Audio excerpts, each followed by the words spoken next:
In the summer of 1893, Chicago was the center of the civilized world.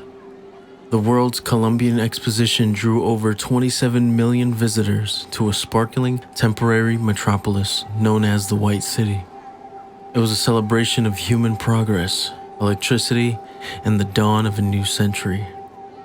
But less than 3 miles away from this oasis of light, at the corner of 63rd and Wallace Street, stood a dark, imposing 3-story structure that the locals called the Castle. While the White City was built to celebrate human life, this building was engineered entirely to end it. Its creator was a man who called himself Dr. Henry Howard Holmes. To the public, he was a dashing, highly successful pharmacist, real estate mogul, and a brilliant businessman with piercing blue eyes and an irresistible charm. But behind that calculated facade lay a mind deeply devoid of empathy. Holmes was not a chaotic crime of passion killer. He was a cold, corporate bureaucrat of murder, who viewed human beings as raw material to be processed, liquidated, and sold for profit. To understand the monster that constructed the castle, we have to look past the sensationalized headlines of 1893 and step into the cold, clinical dissection rooms of the University of Michigan in 1882.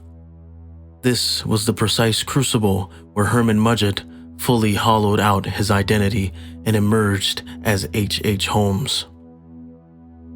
Psychologists who review his early life point out that Holmes did not suffer a sudden psychological break. He was a textbook example of a high-functioning sociopath whose pathology developed with surgical precision.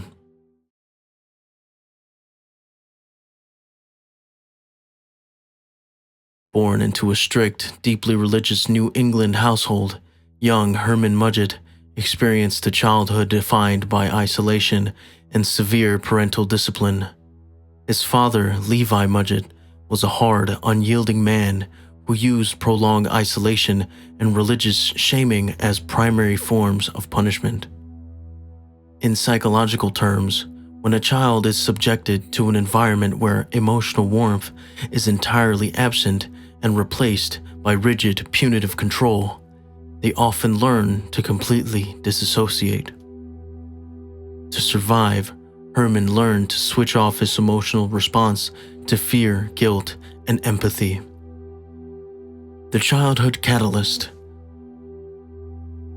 Local accounts detail a pivotal moment when older school bullies dragged a terrified 11-year-old Herman into a local doctor's office, forcing him to stand face-to-face with a human skeleton.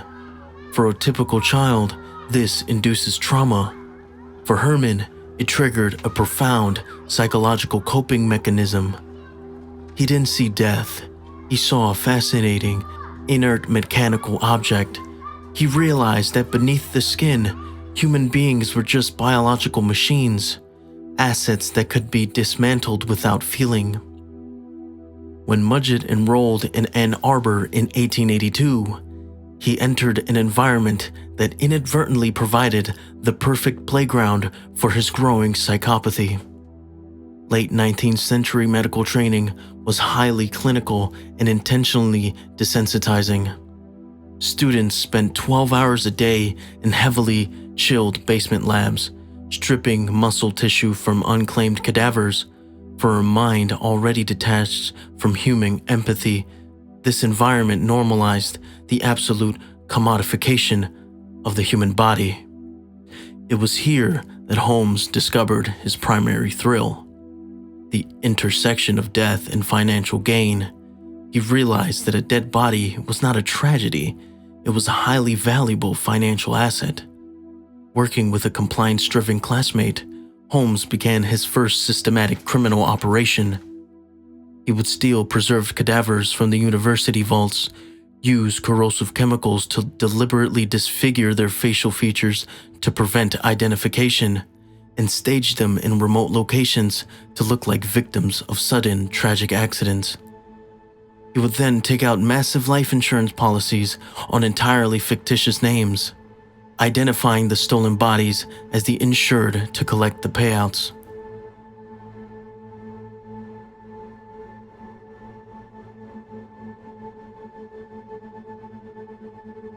Modern forensic psychologists look at Holmes' time in medical school and identify three distinct pillars of criminal psychopathy that defines his entire adult life: superficial charm and linguistic control. Holmes was highly articulate. He maintained a flawless academic record and was highly regarded by his professors. He possessed the rare ability to look an authority figure directly in the eye, fly paths around a contradiction, and leave them entirely charmed.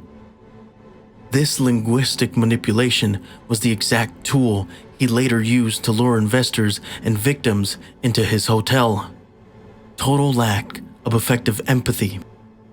To Holmes, other human beings were entirely three-dimensional chess pieces. He viewed their lives, their emotions, and their bodies simply as raw material to be processed, liquidated, and converted into cash. He felt no malice towards his victims. He felt an absolute, chilling indifference. A need for omnipotent control. The construction of the murder castle was the ultimate physical manifestation of his medical school training. In the dissection lab, he had absolute control over dead tissue. In the castle, he built an architectural machine that gave him absolute godlike control over the living. The hidden gas lines, the soundproof rooms, and the secret chutes were designed so that he can control that very air his victims breathe, observing their final moments through peepholes with the detached curiosity of a scientist watching a slide under a microscope. When Herman Mudgett graduated and walked away from the University of Michigan in 1884, he carried a diploma in medicine, but more importantly, he carried a fully realized blueprint for systematic slaughter. He had learned how to preserve flesh, how to alter identity, and how to turn the human body into a business model. The medical school hadn't created a monster. It had simply given an existing one the exact tools it needed to build an empire of malice.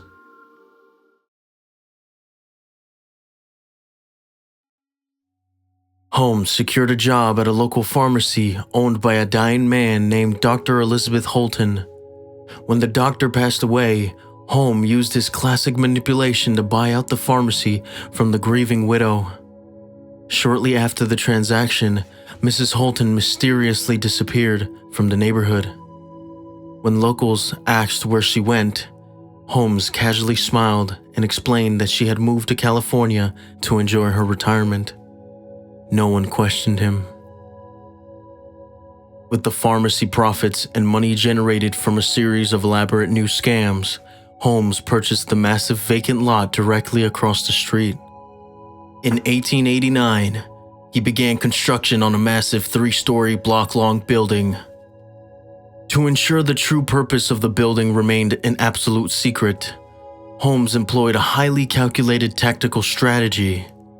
Over the 2 years of construction, he hired and abruptly fired dozens of different contractors, mechanics, and carpenters. He would accuse them of poor workmanship, refuse to pay them, and bring in an entirely new crew. The workers thought they were dealing with a cheap, difficult eccentric.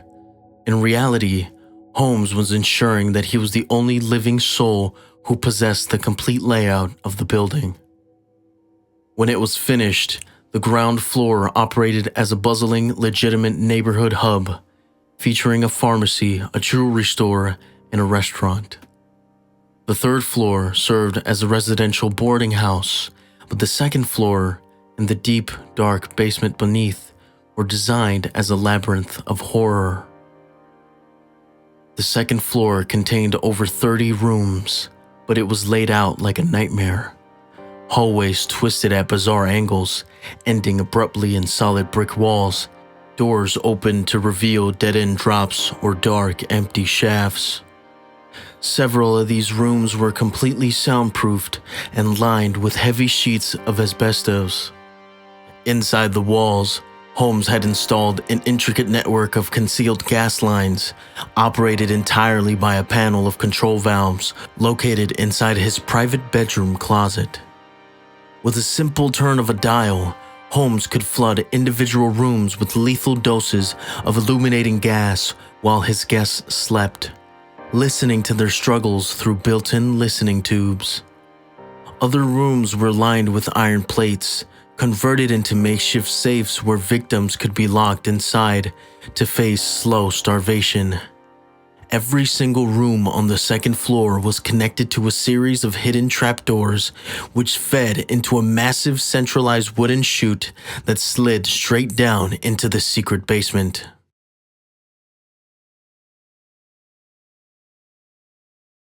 When the World's Fair opened in May 1893, Holmes opened his building as a cheap hotel for the millions of tourists flooding the city. He specifically targeted young, independent women who were arriving in Chicago alone to find work in the big city. They were far away from their families, completely anonymous, and utterly captivated by the charming doctor who offered them employment and lodging. Among them was Minnie Williams, a wealthy heiress from Texas.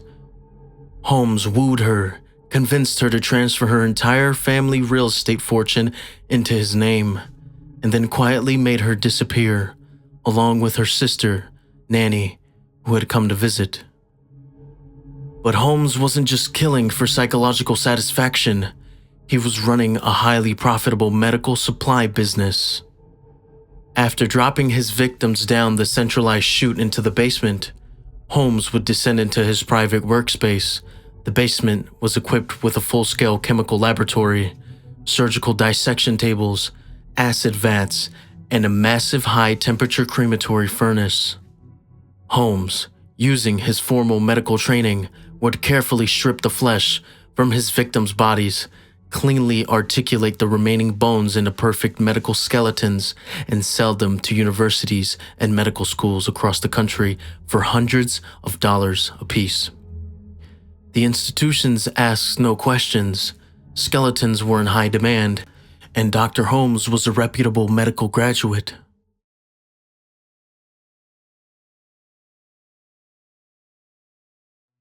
As the World's Fair drew to a close in the autumn of 1893, Chicago's economy began to slow, and Holmes' massive web of debt and insurance fraud began to catch up with him.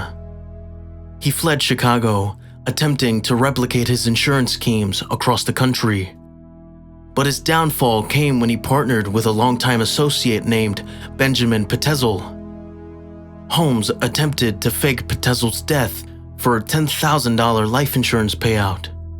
But instead of using a substitute body, Holmes genuinely murdered Petezel in Philadelphia and subsequently murdered 3 of Petezel's young children to eliminate witnesses.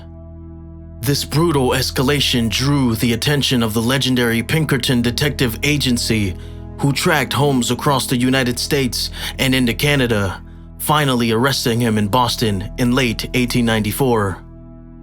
When Philadelphia police alerted Chicago authorities to dig into Holmes' background, detectives finally entered the abandoned castle on 63rd Street. What they discovered shocked the conscience of the nation. Deep in the basement mud, they found piles of human bone fragments, hair tangled in machinery, and clothes belonging to missing tourists. While Holmes proudly confessed to 27 murders while sitting in his prison cell, even writing a sensationalized memoir where he claimed his face was physically changing to look like the devil. Historians estimate his true victim count may have been far higher. Dr. H. Holmes was hanged at Philadelphia's Moyamensing prison on May 7, 1896, fearing that grave robbers would steal his body for dissection, just as he had done to so many others. He requested that his coffin be filled with solid concrete and buried 10 feet deep. Shortly after his conviction, a mysterious fire completely gutted the murder castle, ensuring its dark corridors would never become a tourist attraction. Today, a standard United States post office stands on the site, but the legacy of the castle remains an unyielding warning about the terrifying capability of human deception. A reminder that sometimes the most monstrous minds hide behind the most welcoming smiles. That wraps up today's look into the details behind the headlines. I drop a new deep dive just like this every single week, tracking both dark historical cases and modern, unfolding mysteries from every corner of the country. If you want to make sure you don't miss next week's file, hit that subscribe button and turn on notifications. Drop a comment below with your thoughts on today's case. I read through them all. Appreciate you watching, stay sharp, and I'll see you right here next week.